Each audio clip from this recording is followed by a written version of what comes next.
All right. I'm going to get started by just trying to review a couple of terms. Today, we're going to go put supply and demand together, probably like the most important foundation of the economics class. Very, very exciting. And again, if for whatever reason today everything doesn't seem to come together well, don't get nervous because we're going to go over it again in class. This is actually Unit 2. So it's way past the summer project. So you guys would be pretty advanced. All right, I'm going to give you like 2 minutes to review these terms. And then I'll get back to you and we'll go over them and make sure if someone forgot something that we renew it. Okay, so you got about 2 minutes on that.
All right, let's go over first of all, just shout out what if there's a term or something up there you don't remember. Anyone? I don't remember scarcity. Okay, scarcity is unlimited wants and limited resources. Unlimited wants with limited resources. All right, so and everything is scarce. There is not anything that isn't scarce. All right. So sometimes I'll ask, like, does Bill Gates face scarcity? Yes. I mean, Bill Gates is rich, but he doesn't have all the money in the world. And he has scarcity in other things like time.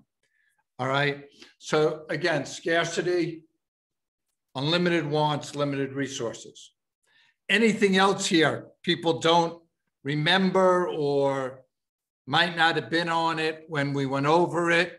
Please ask. Let's get these straightened out before we go forward.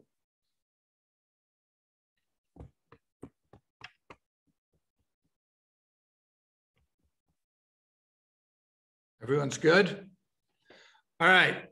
All right. We're going to finish off today, shifters of supply, and then we're going to go into how to shift supply and demand and how to graph them. And like I said earlier, if you have this, you have generally a really good foundation to start the economics class off. All right, so we did this last time. We defined supply, which is the different quantities of goods that sellers are willing and able to sell.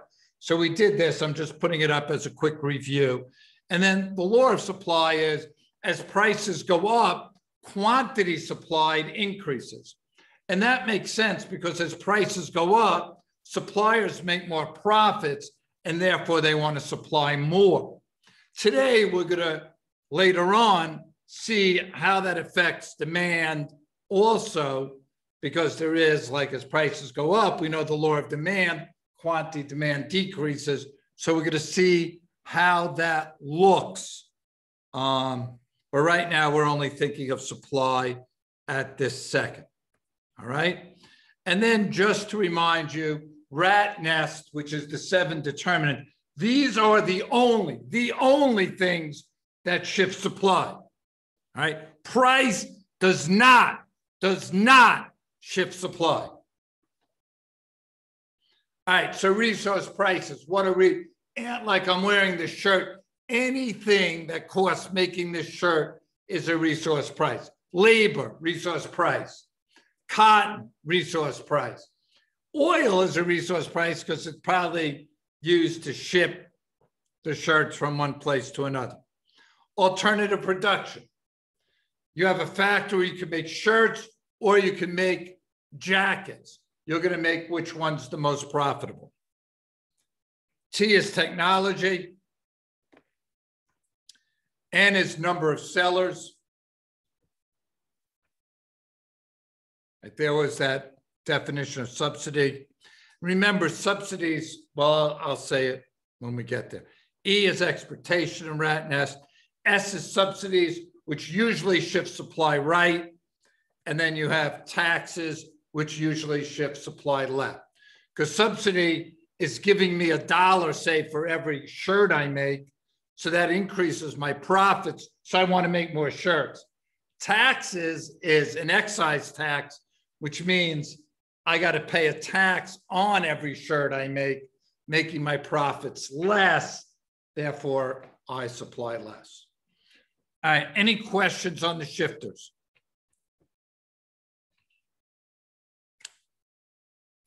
Okay. All right, so here is, I'm going to give you, the industry is hamburgers. I'm giving you these 6 scenarios. What I want you to tell me is what part of rat nest is being affected? Is supply increasing or decreasing? And will the curve shift right? So it shifts right if it increases. It shifts left if it decreases. Okay? Let's just do the first one together. Mad cow kills 20% of cows. All right. David, what do you think the determinant would be in the mad cow kills 20% of cows? Remembering it is the hamburger industry. Would that be like availability of input? Yeah, like resources. Like it'd be the resources because you now have less meat. All right. And David, while I have you, do you think it'll increase or decrease supply? It'll decrease supply. It'll decrease supply and the curve will shift Left. All right. Great job. I'll give you guys 2 or 3 minutes. Do the next 5.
Question? Do you have a question? I thought I heard someone.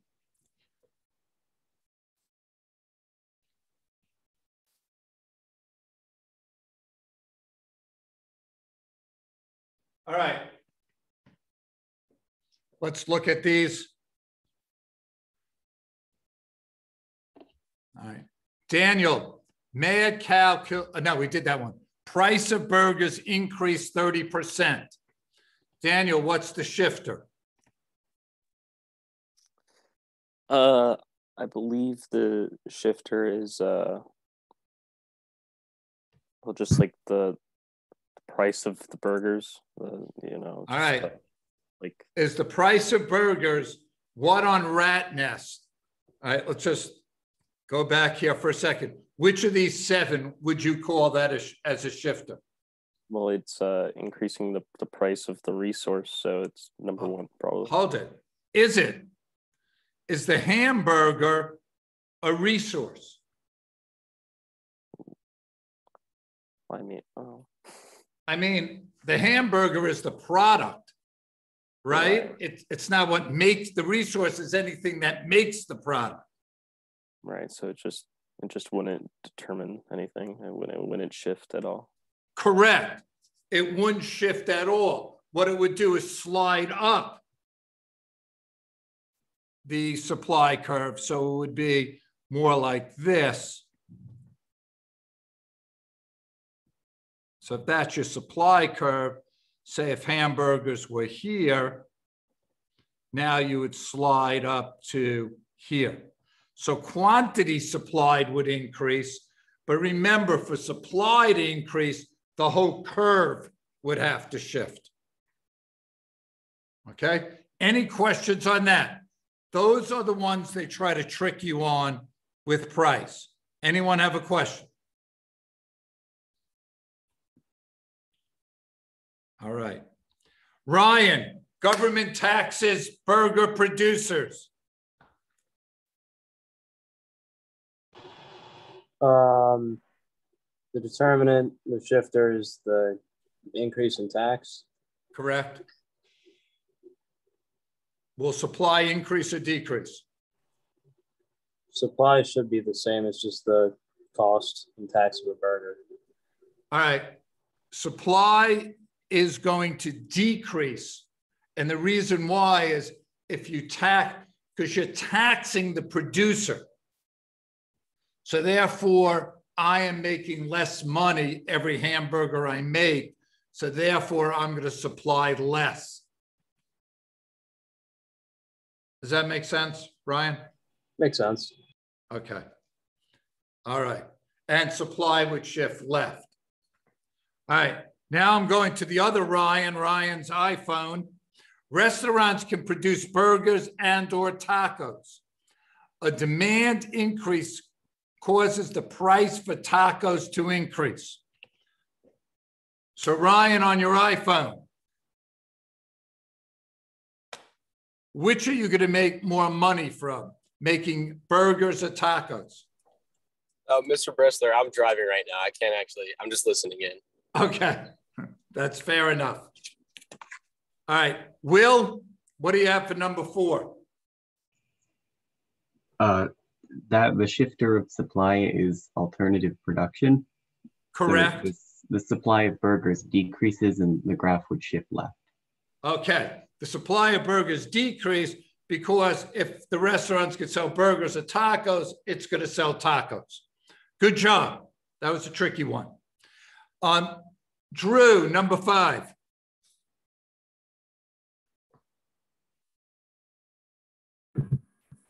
I just joined in because I was running. Okay. So, this is all for just supply shifters, correct? Correct. Okay. Want to take a stab?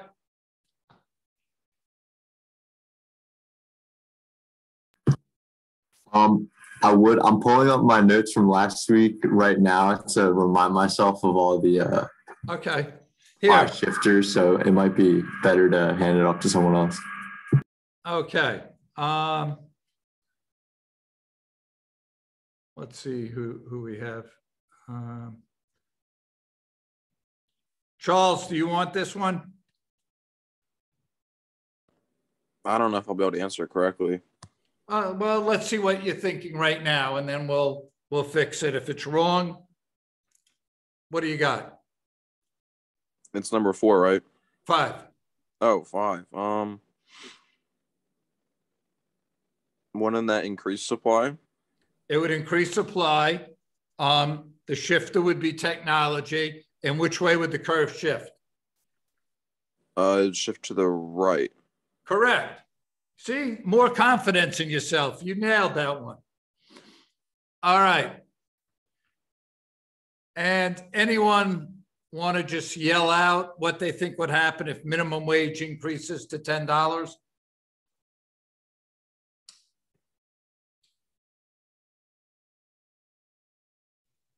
It's a change in resource prices, so the supply decreases. Perfect.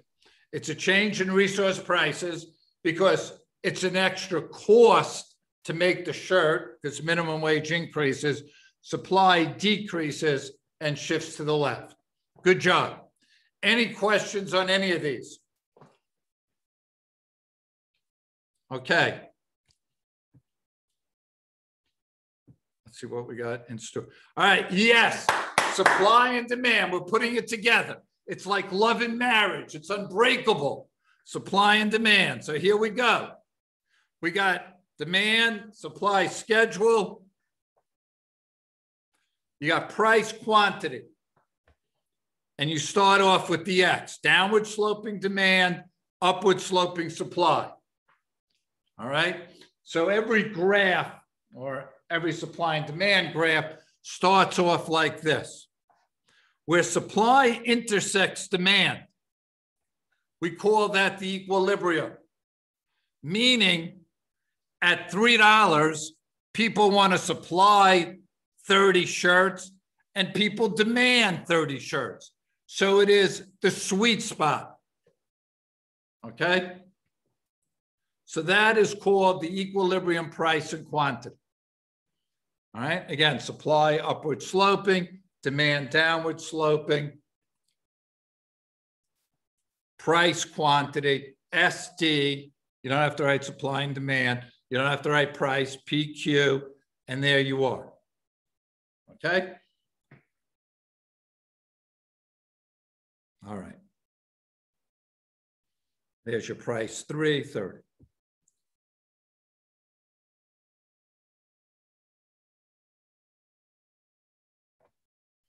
I'll let you just look at that. Again, when we were looking at the shifters, if supply curve shifts, that's a change of supply at every price. And we'll look at that in a second. All right, now, if the price increases to 4, let me just go backwards here. All right. If the price increases to 4, are suppliers going to want to supply more or less product? Ryan Parker, what do you think? Sorry, can you repeat that, please? Sure.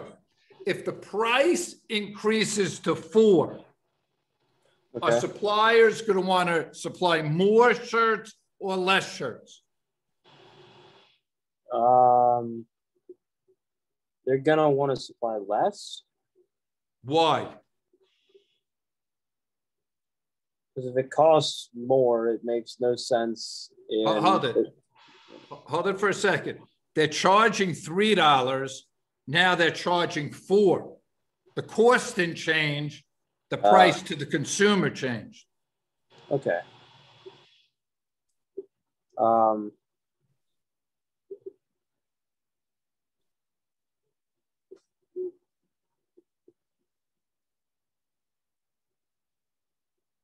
I mean, you could supply more then, I guess. Okay, you're going to supply more, right? Because you can make more profit. Correct. Drew, if the price goes from 3 to 4, are people going to want more or less shirts? They're going to want less. Okay, so this is what's going to happen.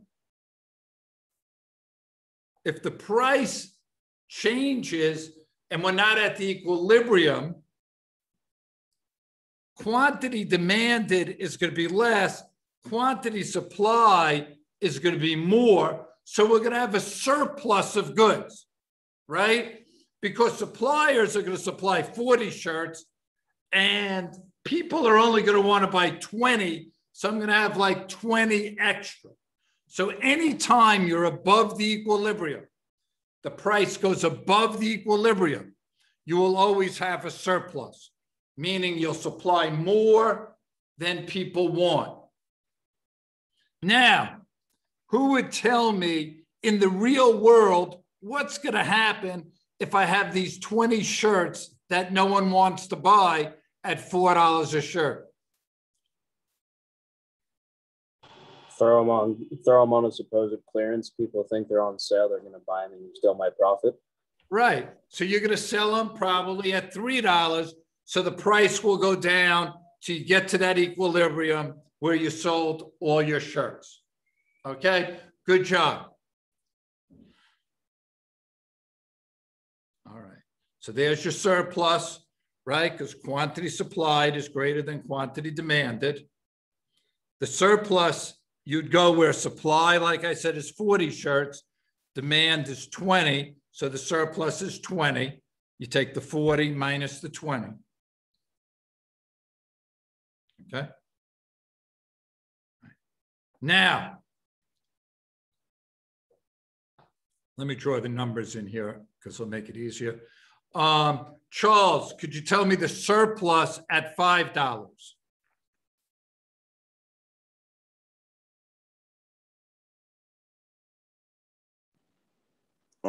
Would it be 40? It's 40, right? You're perfect, Charles. You're supplying 50 shirts. People are only demanding 10. You have a surplus of 40. Good job, Charles. All right. Now, let's look if the price is $2. All right. What do we have if the price is $2, Drew?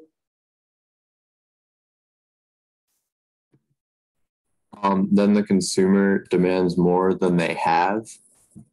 Okay, so here we have a shortage, right? Because the consumer wants 50 shirts and we only have 20. All right. Now, if people want more of my product than I have, what is going to eventually happen to the price? Anyone? The price is going to go up. Yeah, the price is going to go up. All right. So here, anytime you're below the equilibrium, the price, you're going to have a shortage, right? Because the consumer, as Drew pointed out, is demanding 50, but the supplier is only selling 20. So we'll have a shortage. Okay. Their quantity demanded is greater than quantity supplied. And the shortage is 30. Okay. Any questions on the disequilibrium? So that's just a change in price in the product. Drew. Yeah, for if the price decreases to $2 and they have less, and the price will eventually go up, wouldn't that mean the demand would go down as well? Or yeah, so like as the price goes up, let's say we get to $3, where now people are supplying 30 and people want 30. Isn't there also a thing that, like, since the price was low to begin with, then it like ropes people in so that once the price goes up, like more people might be interested in it because it was like low to begin with. So it, I don't know. Like, I know what you're thinking. Like you got people excited about the product, right? So they want it. And that's true. But there are some people who'll just say, yeah, but it's not worth it at $3. okay. Okay. Okay. Good question. All right. Now, how are we going to, learned how to shift demand. We learned how to shift supply. How are we going to put them all together? All right. So here, so before the change, draw supply and demand. When I mean that, you start off like that. All right. As soon as you read the problem, that starts it off. Price, quantity, supply, demand. And like if they don't give you numbers, you could put PE, that's price equilibrium. QE, that's quantity equilibrium. That starts off every graph, okay? All right, so when it says before the change, draw supply and demand, that's what I was talking about. Label, what I just said, equilibrium price, if they don't give you one, PE, if they don't give you quantity, QE. The change. All right, so in the problem, is it something that's affecting rat nest, which is supply, or is it something that's affecting timer, which is demand? Remember, a quick timer review, taste and preference, income, market size, expectations, related goods, which is substitutes or complements. All right.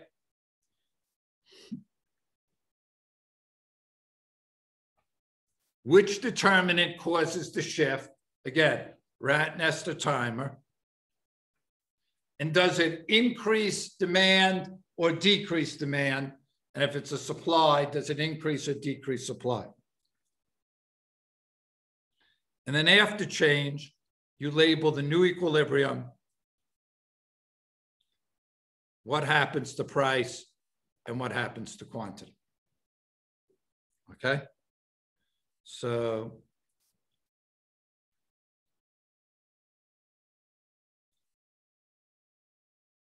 all right.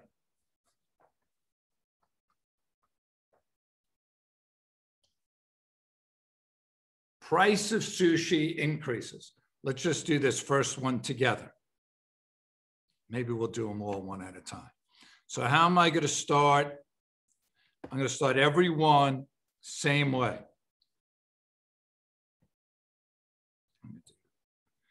And sometimes it's hard to draw on these. To supply, demand, that's going to be PE, or you could call it P1. PE, this is price,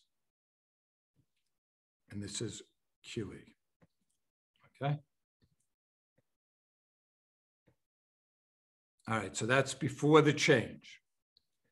Now, substitutes affect supply or demand. David, which one does substitutes affect? Supply or demand? It affects supply. What part of rat nest is substitutes? That alternative productions. No, all right, alternative productions would be, can I make like hamburgers or hot dogs? A substitute is more, am I going to buy a hamburger or sushi? Okay. So substitutes are demand things. They're related goods in time. All right. Now we're looking at the hamburger industry. Daniel, if the price of sushi increases and it's a substitute, am I going to buy more or less hamburgers? You're going to buy more hamburgers because sushi costs more. Why would you buy more sushi if the hamburgers are the same price? All right. So we identified the change as a demand shift related goods. Daniel then said it's going to be an increase. So how do I show that? I put an arrow. Whoops. I take my demand then, coming down like this. I label this D1. Okay.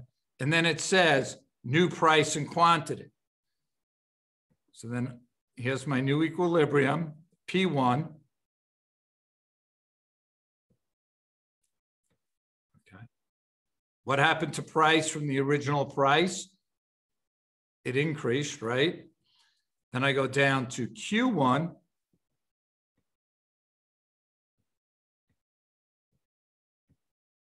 What happened to quantity? It increased. and then I'm done with the problem.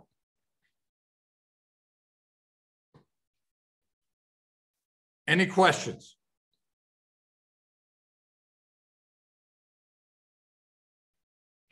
Okay.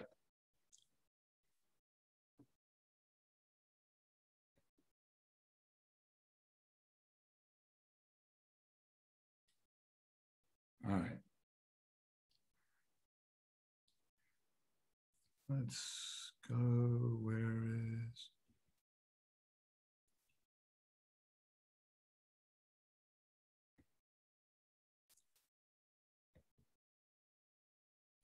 Let's see, could I have you? This? Oh, all right. Let me just try to put this in the chat. See, does this work? Guys, see, could you get on to this whiteboard? I put the link in the chat. Oh, is that the Zoom? No. All right. All right. We won't do the whiteboard. All right. I'm going to put up the practice problems. I'll give you a couple of minutes. Start each problem off with just the supply and demand graph, the X, and then go through it, and then we'll go through the problems together, okay? So I'll give you two. So you're drawing here 4 separate graphs, 1 graph for each problem. All right, I'll give you 2 or 3 minutes to do it, and then we'll go over them together. Please do the graphs. It's good. It's really important practice.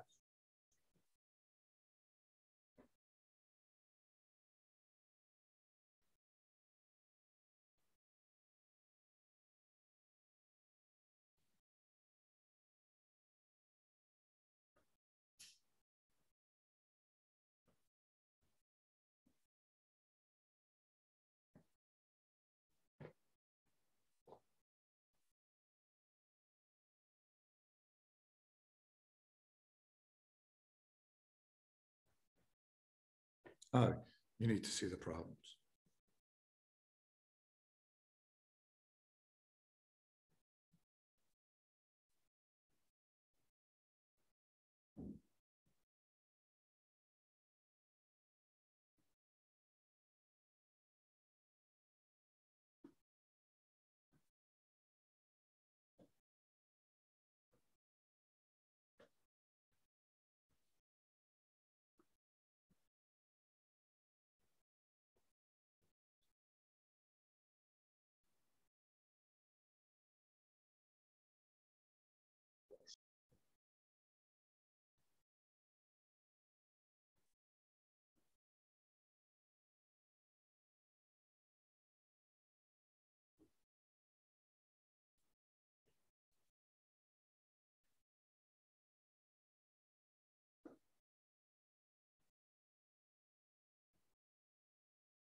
All right.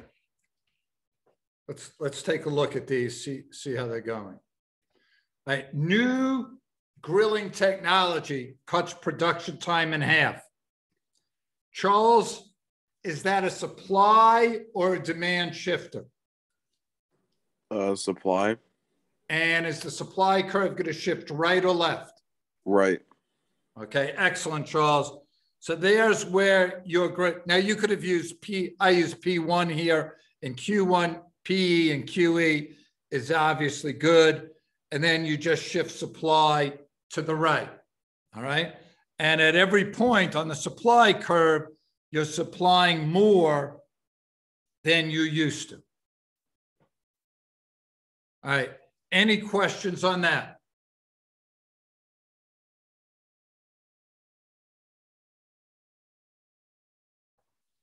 All right. Price of burgers fall from $3 to $1. Remember, we're doing the hamburger industry. Will, what happens here? I don't think either of them shift. Neither of them shift. Well done, Will. All right, what you get here is just a drop in price and you get the shortage. Remember, we talked if the price is below the equilibrium, you're going to get a shortage because at $1, people are going to demand more hamburgers than we have.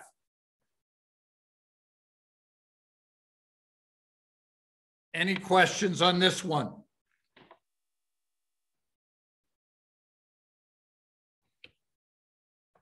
Okay. Price of ground beef triples.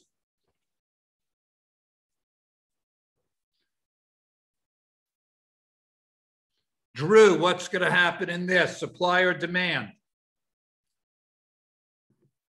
The supply will decrease. Supply is going to decrease. Good job. So we'll move to the left. Okay, so there you are. You have your SD, the original, that starts for everyone, P and Q, and then you shift it left. You go S1, P1, Q1.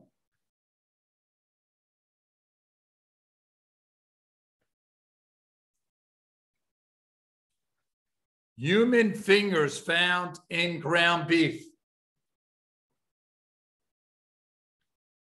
Sounds not that great. Daniel, what do you think? Guessing your demand will go down. Okay, so which way will the demand curve shift? Left or left. And there you go. You start off with P and Q. All right. And notice I haven't been pointing this out. Like P to P1, I put price down, quantity down. Okay. Any questions on those five?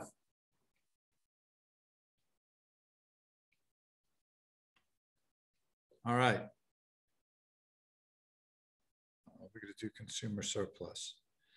All right. If you have this, you pretty much have supply and demand down pretty well. All right. I'm going to pretty much stop and let us out earlier a little today, just because this is you've got a good foundation right here. Before I let you go, I'd like you to just, if you do the poll, let me put this in the chat. Just the feedback, but I'll put it in the chat. So it's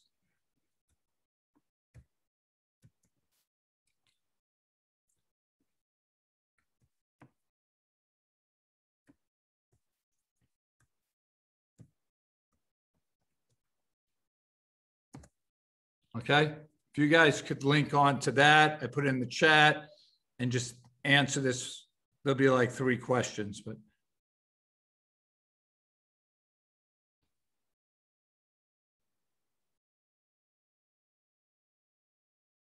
Did it show up in the chat?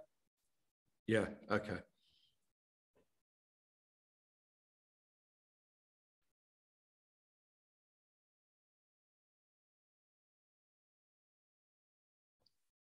I think I only have one participant so far. If everyone could just do it, except Ryan. I understand you're driving. I don't want you to get killed there. It says page not found for me. Really? You didn't add the 635, so you have to add the 635 on the end of your link to make it work. Did I not do that? Yeah. Oh, you're right. You got to put in 635. Sorry. Thank you.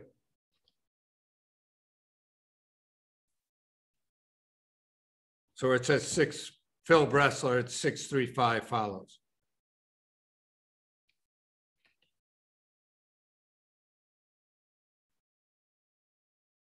Okay.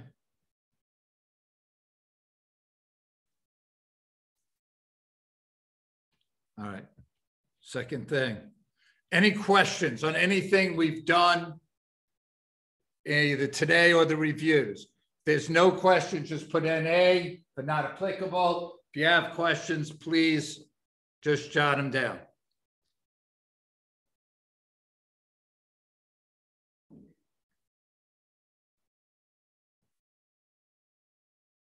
And even if you have questions on the summer assignment.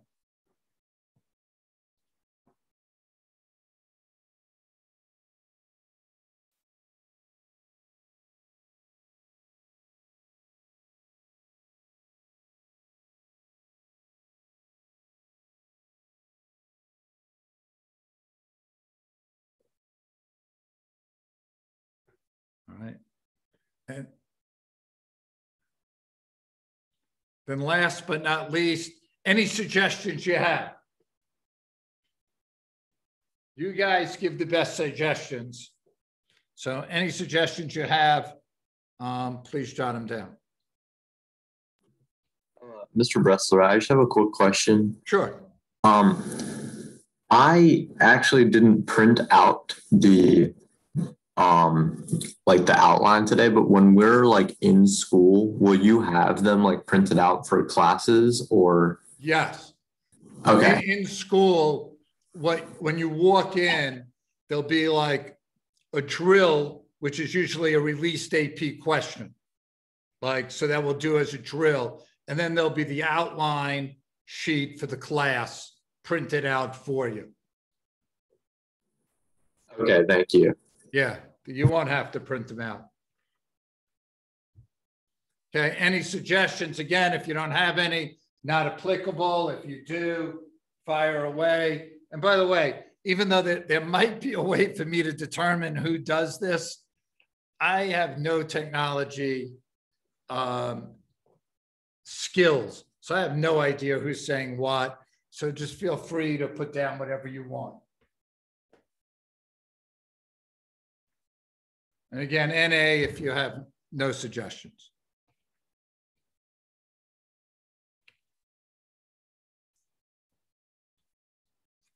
I do appreciate you guys coming. I know it's the summer. I do think it's going to help you. Like, I think you'll find it as a help. All right.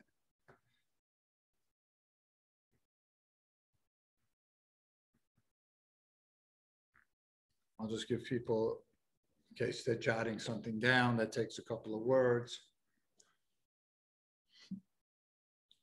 If you put in your suggestion or you're not applicable, feel free to go. And again, thank you for spending time.